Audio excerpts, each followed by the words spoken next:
আমরা যখন ক্যানভা দিয়ে একটি প্রেজেন্টেশন তৈরি করব তখন আমরা ক্যানভা ওয়েবসাইটে যাব। ক্যানভা ওয়েবসাইটে যাওয়ার পরে এই ফিচারটা আসবে। এখানে আসার পরে আমরা অনেকগুলো অপশন দেখব। আমরা প্রেজেন্টেশনে আমরা ক্লিক করব। প্রেজেন্টেশনে ক্লিক করার পরে আমাদের এখানে প্রজেক্ট আসবে। ওখানে আমরা লিখব ডিজিটাল মার্কেটিংয়ের আমরা যেটা প্রেজেন্টেশন করব সেটা আমরা ওখানে লিখব। লেখার পরে আমাদের ডিজিটাল মার্কেটিং কতগুলো ফিচার দেওয়া হবে, আমার যেটা পছন্দ হয় আমি সেটা এখান থেকে নিতে পারবো।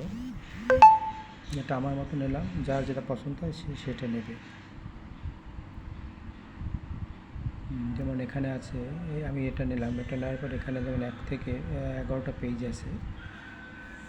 11টা পেজে মানে 11টা পেজ এখানে বিভিন্ন ধরনের ডিজাইন আছে। এই ডিজাইনগুলো আমার যদি পছন্দ আমি রাখবো, না আমি এখান থেকে অন্য ডিজাইন এই যে লেখা আছে এই লেখাটা যদি আমার এরকম আসে রাখবো, নাহলে এখান থেকে আমি চেঞ্জ করতে পারবো। আমরা এলিমেন্টসে যে আমরা বিভিন্ন ধরনের ফিচার নিয়ে আসবো।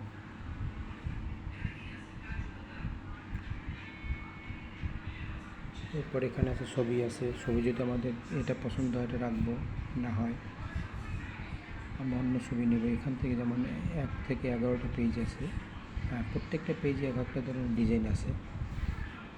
যে ডিজাইন আমার পছন্দ হয় আমি রাখবো, আর যে ডিজাইন আমার পছন্দ হয় না এখান থেকে নতুন ডিজাইন নিতে পারবো। এক একটা পেজ আমরা দেখব যে এক একটা পেজে কীরকম। প্রত্যেকটা পেজে আমরা আলাদা আলাদা চেঞ্জ করতে পারবো।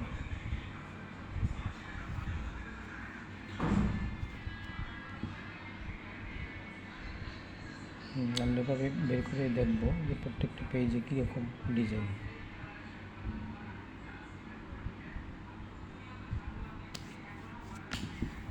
এরপরে আমরা যে এগুলো এলিমেন্ট দেব, আমরা এলিমেন্টসে ক্লিক করব। এলিমেন্টসে ক্লিক করার পরে আমরা এক একটা দেখব যে আমরা এই এলিমেন্টসে কীরকম, আমাদের এলিমেন্টসে ক্লিক করার পর আমাদের এই লেখাটা কীরকম আসবে। এখান থেকে আমার যেটা পছন্দ হয় আমি সেই এলিমেন্টটা নেব।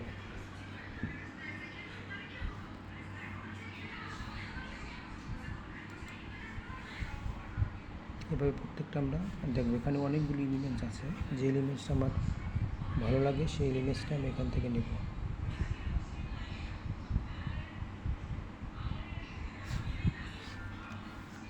এখানে যেমন লেখাও আমরা চেঞ্জ করতে পারবো, ছবিও চেঞ্জ করতে পারবো।